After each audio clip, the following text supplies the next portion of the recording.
দেখেন দুইটা দাগ দিয়ে এই রশিকা দিয়ে দিলাম।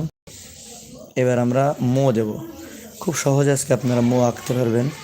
এই যে 4টা দাগ দেবেন, তারপরে এই একটা গোল দেবেন, আবার এখান থেকে উঠিয়ে এখানে দেবেন।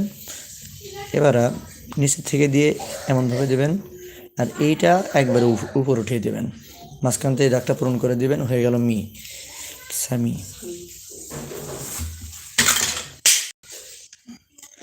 তারপরে আমরা রস্যু লিখবো খুব সহজে। এই যে এভাবে দিয়ে এইটাকে উঠিয়ে উপর দিকে দেব সামি। রস্যুটা আমরা পরে কাট দেবো। এবার আমরা দেখেন ল কীভাবে লিখি।